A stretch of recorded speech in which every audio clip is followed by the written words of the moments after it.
Bagfuel, baby. You come from nothing, and they know that. That's why They prey on you. All the deals that we had was all. These deals wasn't made for regular human beings.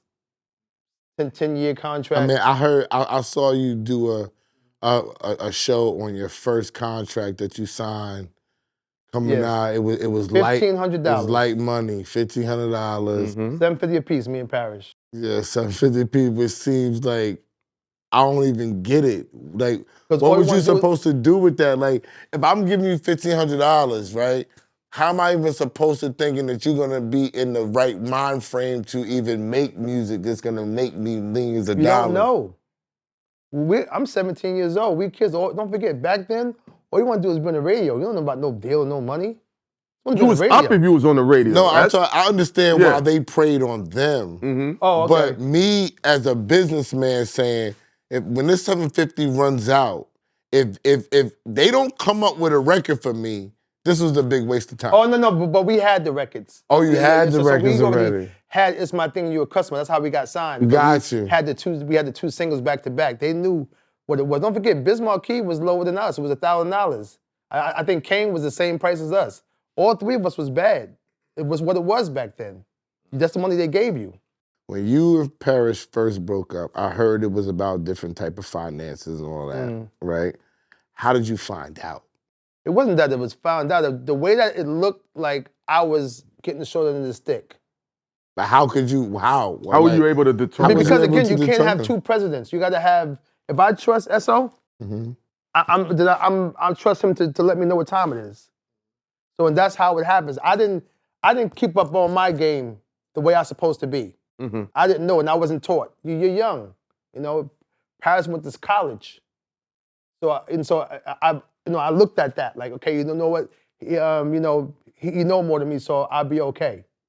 And to me, when I look back at it, I really don't know if it was messed up or not. I didn't check it.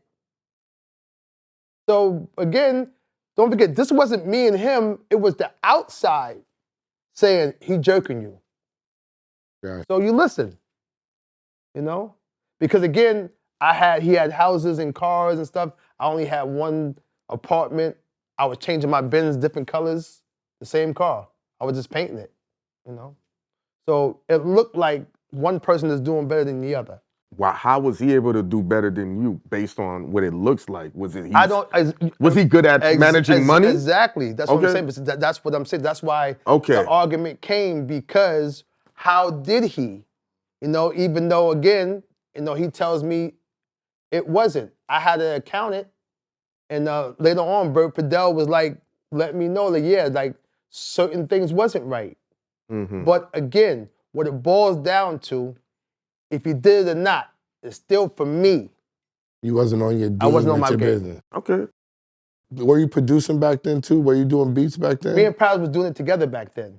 The first album was really done by P.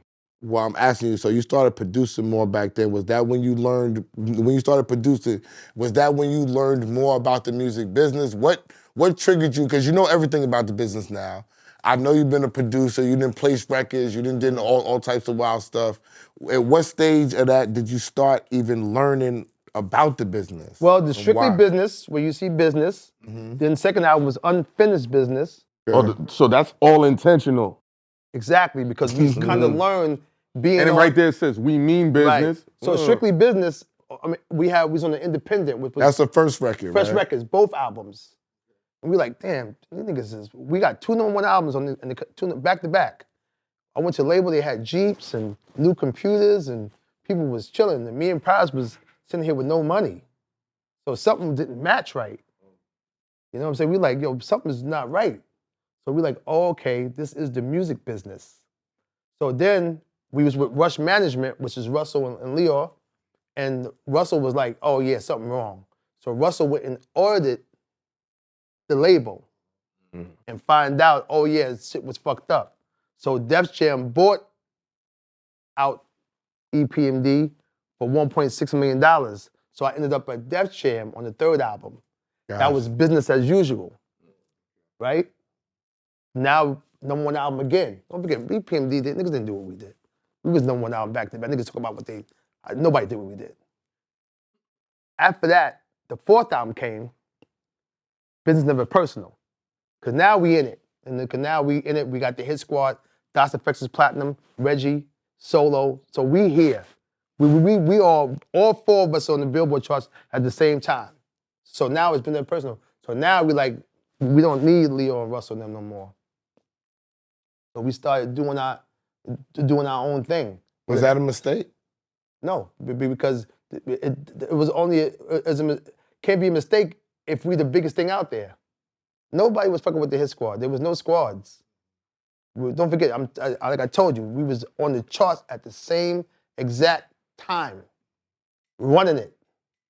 Das EFX #1, Reggie's 5, EPMD's 2. We, you know what I'm saying? Yeah, Keith Murray too. That right? came later. That came after the breakup. The group broke up. That's what happened to EPMD. The thing, the group broke up. You don't know what could have happened with them other 5 years that we was off. You didn't feel like you owed a certain level of loyalty to Leor and Russell because they got you out of the deal. They saw that the money wasn't right, and you could have just stayed with them. No, the group broke up. That Okay. ain't got to do with them. All The right. shit, the turmoil in the group was that they had to understand that. So that's why Russell signed me immediately after the group broke up. I signed solo to Russell. You know? What type of pressure did you feel? None. You didn't feel pressure of going solo? I knew who I was. There's no flex. I knew the fact that in that group, you know, whatever like that, everybody, Paris had fans, but I had fans too. Because I don't forget, I had Reggie Noble.